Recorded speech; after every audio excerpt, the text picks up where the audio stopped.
우리 교회가 두 가지만 잘하면 좋겠습니다. 제가 20년 정도 목회했습니다. 30년 목회하면 세 가지가 될 텐데 20년 목회하다 보니까 두 가지 정도만 잘해도 될 것 같아서 잘했으면 좋겠는 두 가지 것에 대하여 말씀을 드리겠습니다. 예전 교회에 있을 때 거의 매주 다른 교회에서 견학을 왔습니다. 여러 교회의 성도들께서 저희 교회를 둘러보시는데 옆에서 저도 그 교회의 모습을 보게 되지 않겠습니까? 제가 정말 많은 교회를 보고 상담을 하면서 잘 되는 교회와 안 되는 교회에 중요한 차이가 있는 것을 알게 되었습니다. 뭘까요? 잘 되는 교회와 안 되는 교회는 차이가 있는데 어떤 차이가 있을까요? 이걸 공짜로 알려드리니 우리 재림마을 방송이 참 좋은 방송입니다. 잘 되는 교회는 결정이 쉬웠습니다. 쉽게 결정을 하는 것입니다. 한 교회는 교회가 잘 돼서 앉을 곳이 없는 것입니다. 그래서 다음 주에 증축 공사를 한다는 것입니다. 그래서 3층으로 어린이관을 올린다고 이렇게 계획을 하셨습니다. 제가 그랬습니다. 3층에 어린이관이 있으면 몇 번이나 올라가겠냐고 3층에 사택을 넣고 1층과 2층에 카페와 식당 또 어린이들을 위한 공간을 만들 것을 제안 드렸습니다. 다음 주가 공사인데 금방 직원을 해서 바꿔버리시는 것입니다. 와, 잘 되는 교회는 결정을 너무너무 쉽게 하는 것입니다. 반대로 안 되는 교회는 어떨까요? 안 되는 교회는 결정이 어려운 것입니다. 몇십만 원짜리 에어컨을 놓는 거로 몇 시간 회의를 하는 것입니다. 최저 인건비가 거의 10,000원 돼 가잖아요. 10명 넘게 앉아서 몇 시간을 에어컨 놓는 거로 회의를 하니 인건비도 안 나오는 일을 하고 있는 것입니다. 더 중요한 건 결정이 어려우니까 수석 장로님도 또 다른 장로님도 안을 내시기를 주저하시는 것입니다. 직원의 안을 내면 욕먹고 힘들다는 것입니다. 수석 장로님이 부딪히기 싫으니까 직원의 안을 안 내는 것입니다. 목사님도 마찬가지입니다. 목사님도 직원의 안을 못 내는 것입니다. 왜요? 직원의 안을 내면 소란스러우니까 하고 싶은 것도 참으시면서 계속 하는 것만 겨우 하고 있는 것을 보게 되는 것입니다. 그러니 교회가 되겠습니까? 무엇보다 결정이 어려우면 일하는 사람이 다 사라집니다. 안을 내면 직원에 의해서 이러쿵저러쿵 하니까 이번에는 어쩔 수 없이 내가 하지만 다음부터는 내가 교회 일 하나 봐라. 이 결정하다가 빈정상하고 마음의 상처를 다 받는 것입니다. 힘있게 일을 해야 되는데 결정 과정에서 벌써 진이 다 빠지는 것입니다. 그리고 일하는 사람이 다 사라지는 것입니다. 제가 그것을 깨닫고 어떻게 했을까요? 지금은 모르겠는데 예전 연합행정위원회 할 때는 손을 안 들고 네 이렇게 해서 통과를 했다고 그러지요. 저희 교회는 무조건 네 했습니다. 돈이 없으면 어떻게 하냐고요? 그래도 네 했습니다. 돈이 없어 못하는데 이해를 하죠. 결정만 해 놓는 것입니다. 그러면 그거 하고 싶은 사람이 자기 돈을 내서라도 그 일을 하는 것입니다. 교회차 삽시다. 교회차 필요하니까 사야죠. 결정을 해놓습니다. 그런데 언제 사요? 돈 생겨야 사니까 돈 생길 때까지 우리는 결정을 해놓고 생기면 사게 이렇게 해놨습니다. 어떤 성도께서 발 마사지 봉사를 하시겠다고 이렇게 하시는 거예요. 저희가 결정해 주었습니다. 그랬더니 할 수 있게 문을 열어줬다고 너무 고맙다는 거예요. 그리고 자기가 물건 사서 또 여러 가지 제품 사서 그 봉사를 하시는 것입니다. 그러면서 잘 결정해 줘서 너무 고맙다고 몇 번을 이야기하시는 것입니다. 결정만 쉽게 해도 부응합니다. 지난번 제가 사역하던 교회에서 가장 자랑스러운 것을 뽑으라면 카페에서 데크로 나가는 문을 뽑을 수 있겠습니다. 왜냐하면 이 문을 만들기 전에도 여기는 전국에서 가장 아름다운 교회 카페가 있던 곳이었습니다. 그런데 벽을 부수고 뒤에 심야 보일러를 옮기고 그래서 밖에 있는 데크와 연결을 하는 문을 만드는 계획을 세웠습니다. 이 공사가 될까요? 안 될까요? 안 될 이유가 너무 많은 것입니다. 목사님, 공사한 지 얼마 되었다고 공사를 합니까? 라고 할 수 있는 것입니다. 지금도 좋은데 왜 공사를 합니까? 돈이 썩어납니까? 라고 할 수도 있었습니다.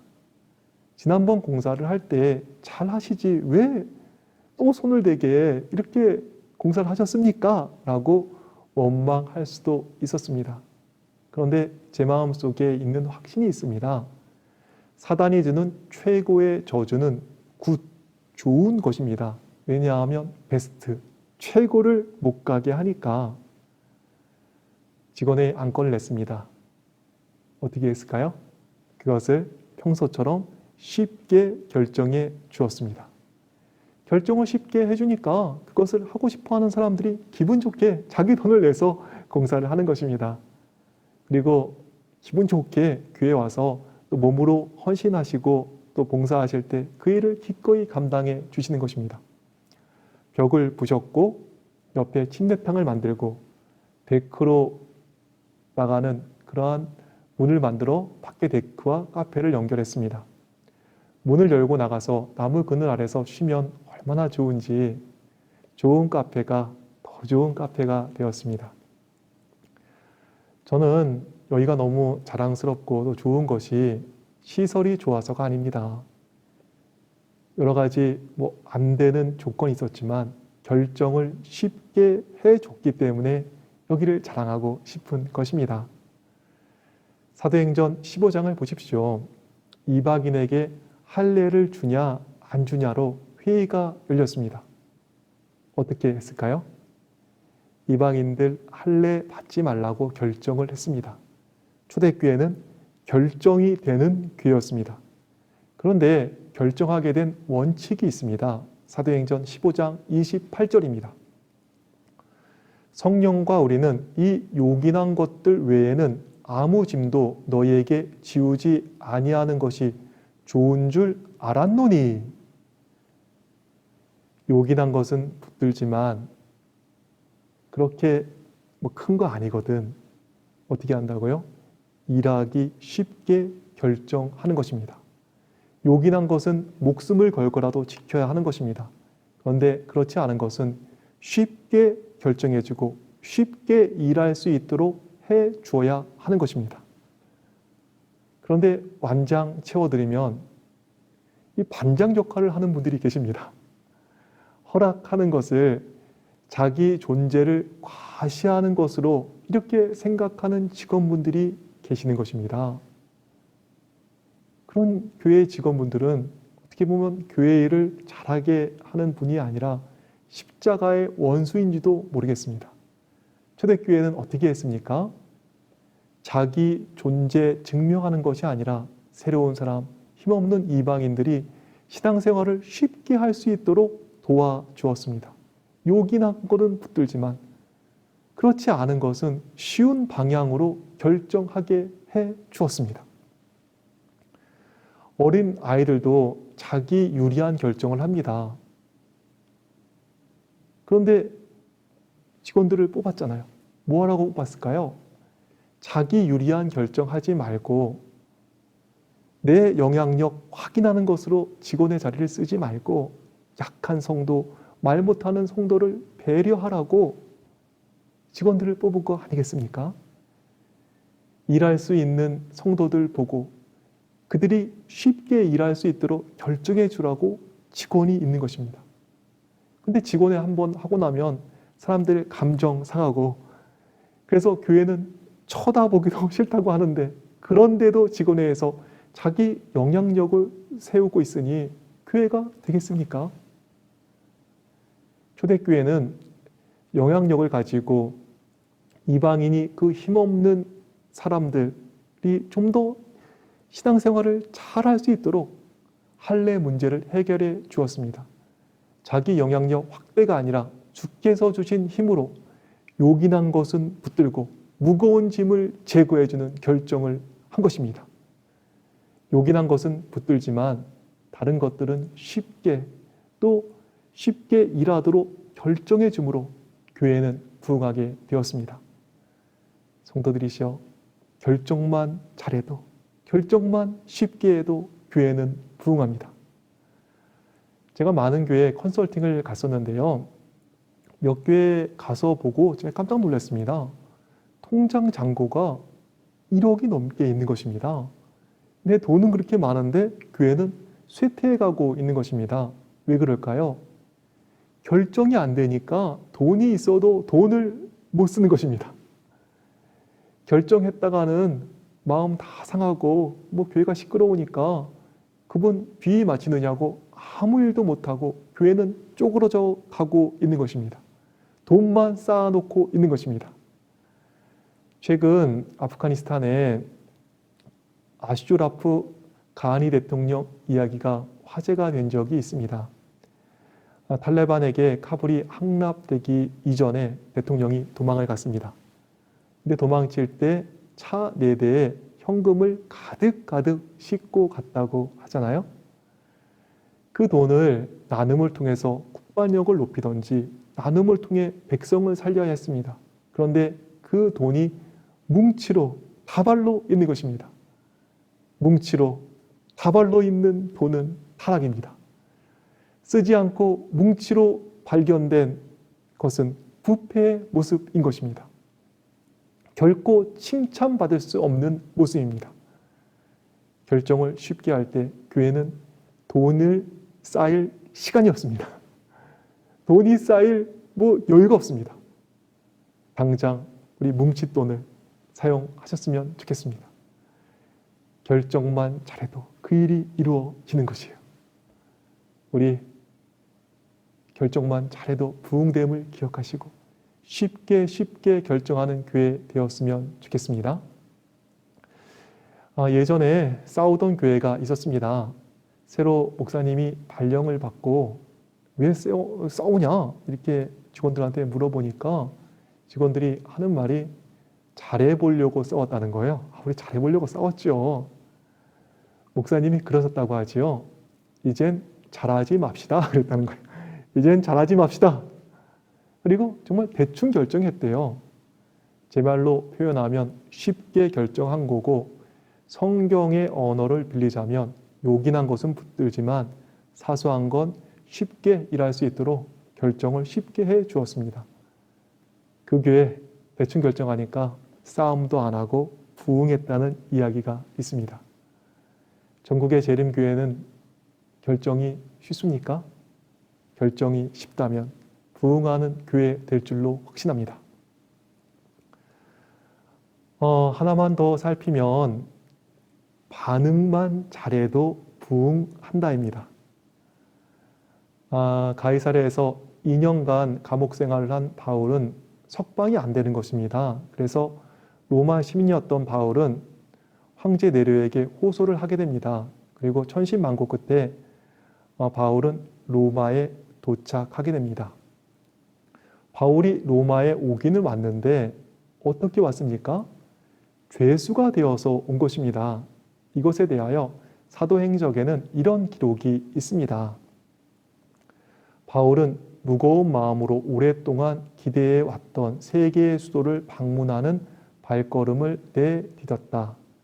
그러나 그가 예상하였던 것과는 얼마나 다른 환경이었던가. 족쇄를 차고 오명을 쓴 그가 어떻게 복음을 선포할 것이었는가. 로마에서 많은 영혼들을 진리로 인도하고자 하였던 그의 희망은 실망으로 운명 지어진 것처럼 보였다. 죄수로 로마에 온 바울이 어떻게 복음을 전할 수 있겠습니까? 정말 죄인으로 로마에 온 자신의 처지를 보면서 바울의 사역은 실망으로 운명 지어진 것처럼 보였습니다. 용기도 잃고 마음도 답답했을 바울. 그런데 그런 바울에게 놀라운 일이 일어났습니다. 사도행전 28장 14절입니다. 우리는 이와 같이 로마로 가니라. 그곳 형제들이 우리 소식을 듣고 앞비오 광장과 트레이스 타바르네까지 맞으러 오니 바울이 그들을 보고 하나님께 감사하고 담대한 마음을 얻으니라. 바울이 온다는 이야기를 듣고 로마의 성도들이 앞비오 광장과 트레이스 타바르네까지 바울을 응원하기 위하여 온 것입니다. 트레이스 타바르네란 말이 어렵지요. 트레이스란 말은 세계란 뜻이고 타바르네는 여관을 뜻합니다. 그래서 예전 개역 성경은 세계의 여관이라고 해서 삼관 이렇게 번역하기도 했습니다. 바울이 온다는 이야기를 듣고 로마에서 64km 떨어진 앞비오 광장과 또 세계의 여관까지 로마의 신자들이 바울을 맞으러 온 것입니다. 그리고 그들이 이렇게 이야기를 합니다. 사도행적 449페이지입니다. 그들은 바울에게 그들이 그를 잊지 않고 사랑하고 있다는 것과 그들의 생애를 활력 있게 하고 그들에게 하나님께 향한 평화를 준 기쁨에 충만한 소망을 인하여 바울에게 빚지고 있다는 사실을 분명하게 말하였다. 그들은 허락만 되었다면 사랑의 열정으로 로마 도성까지 가는 모든 길에 바울을 그들의 어깨에 메고 갔을 것이다. 로마 성도들이 하나님을 향한 기쁜 마음으로 충만케 해준 바울에게 고마워요, 감사해요, 그리고 빚지고 있어요 라고 표현을 해준 것입니다. 이런 감사의 반응을 접한 바울 어떻게 되었을까요? 사도행전 28장 15절 그곳 형제들이 우리 소식을 듣고 앞비오 광장과 트레이스 타바르네까지 맞으러 오니 바울이 그들을 보고 하나님께 감사하고 담대한 마음을 얻으니라. 하나님께 감사하고 담대한 마음을 얻은 것입니다. 이것에 대하여 사도행전 449페이지에는 이렇게 말씀이 이어지고 있습니다. 이제 바울의 마음에 도사리고 있던 슬픔의 구름은 사라졌다. 그의 그리스도인 생애는 시련과 고통과 실망의 연속이었으나 그 시간에 그는 풍부한 보상을 받았다는 느낌을 얻었다. 그는 확고한 발걸음과 즐거운 마음으로 그의 가는 길을 계속 가였다. 그는 과거에 대하여 불평하지도 미래에 대하여 두려워하지도 아니하였다. 죄인으로 로마에 온 바울.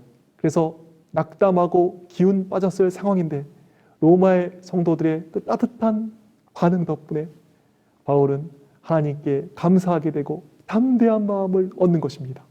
과거에 대하여 불평하지도 미래에 대하여 두려워하지도 않게 된 것입니다. 고생스러웠던 일, 억울한 옥살이로 답답했던 가슴은 눅눅듯 녹아 내리는 것입니다. 반응만 잘해도 이렇게 사람이 살아나는 것입니다. 정말 반응만 잘해도 얼마나 많은 사람 살릴 수 있는지 모르겠습니다. 제가 예전에 어떤 신앙 잡지에 글을 하나 부탁받은 적이 있습니다. 언제까지 보낼까요? 했더니 내일까지 2편을 보내달라는 거예요. 제가 거절을 잘 못하는 성격이라서 하루 만에 2편을 써서 보냈습니다. 하루 만에 쓴 원고가 책으로 나왔을 때 얼마나 부끄러웠겠습니까? 그런데 그때 연합회 총무로 계신 분이 우리 문치한 목사님이셨습니다. 우리가 순위가 굳이 없지만 굳이 그래도 매기자면 우리 교회에서 연합회장님 다음의 분이 총무 목사님 아니시겠습니까? 근데 그분이 그 글을 읽으셨나 봐요. 아무도 반응 안 하실 그때 문치양 총무님께서 문자를 주셨습니다. 제가 썼던 글의 한 문장을 적으셨습니다. 기도로 후원한다는 말은 한참 잘못된 말이다. 싸움의 승패는 기도의 자리에서 이미 결정되는 것이다. 제가 썼던 한 문장을 적으시고는 쓰신 글에서 너무 감동받았습니다. 목사님 감사합니다 라고 문자를 보내주셨습니다. 하루에 2편 써서 보내고는 창피해서 쥐구멍이라도 들어가고 싶은 정말 젊은 목사가 그 격려의 문자를 받고 얼마나 힘이 났겠습니까? 그 문자 덕분에 그 잡지에 용기를 내서 1년간의 연자를 무사히 마치게 되었습니다. 그리고 그렇게 1년간의 연재를 마치니까 글을 좀 쓴다고 해서 청년들을 위한 책 한 권을 부탁받게 되었습니다. 그래서 별이 빛나는 밤에라는 책을 쓰게 되었습니다. 그리고 그게 이어져서 여러 권의 책을 청년을 위해 쓰게 되었습니다. 문자 한 통이 그렇게 힘이 있더라고요. 짧은 문자 한 통에 박담한 목사가 힘을 얻었습니다. 따뜻한 격려의 문자 한 통이 여러 권의 책이 되어 나오는 것을 보게 되었습니다. 반응만 잘해도 힘이 나고 반응만 잘해도 부응합니다. 오늘 두 가지 살폈는데요. 결정만 쉬워도 부응합니다. 그리고 반응만 잘해도 부응합니다. 쉬운 결정, 좋은 반응을 통해서 부응의 역사가 많은 교회에서 쓰여지기를 바라며 말씀을 마치겠습니다.